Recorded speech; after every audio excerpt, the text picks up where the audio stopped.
ঢাকায় একাধিক বিদেশি দূতাবাসে ইমেইলের মাধ্যমে হামলার হুমকি এসেছে। বিষয়টিকে গুরুত্বের সঙ্গে নিয়েছেন আইন শৃঙ্খলা রক্ষাকারী বাহিনী। এরই মধ্যে দূতাবাসগুলোর কর্মকর্তাদের সঙ্গে বৈঠক করেছে সিটিটিসি এবং ডিবি পুলিশ। তারা জানান, আতঙ্কিত হওয়ার মতো কোনো তথ্য এখনো মেলেনি। তারা আরও বলেন, একটি পক্ষ দেশের ভাবমূর্তি নষ্টের চেষ্টা করছে। ঢাকার কূটনৈতিক পাড়ায় হঠাৎই বাড়তি সতর্কতা।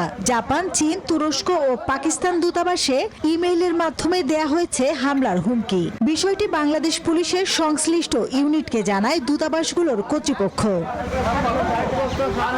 এরপর ঘটনাটিকে গুরুত্ব দিয়ে তদন্ত শুরু করে ডিএমপির বিশেষায়িত ইউনিট সিটিটিসি।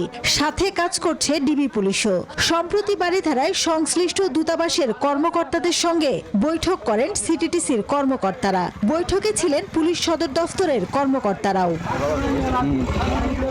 রবিবার ডিএমপির মিডিয়া সেন্টারে সংবাদ সম্মেলনে সাংবাদিকদের প্রশ্নের জবাবে মহানগর ডিবি প্রধান বলেন, এখন পর্যন্ত এসব ইমেইলের সঙ্গে সরাসরি জঙ্গি বা সন্ত্রাসী হামলার কোনো সংযোগ মেলেনি।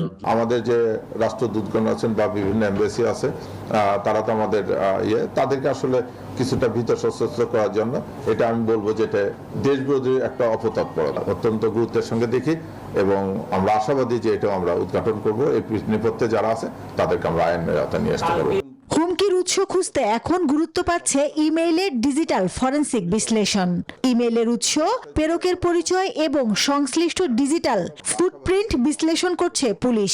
এরই মধ্যে ঢাকার কূটনৈতিক এলাকাগুলোতে নিরাপত্তা বাড়ানো হয়েছে। ব্যক্তির সঙ্গে তার সখ্যতা হয়।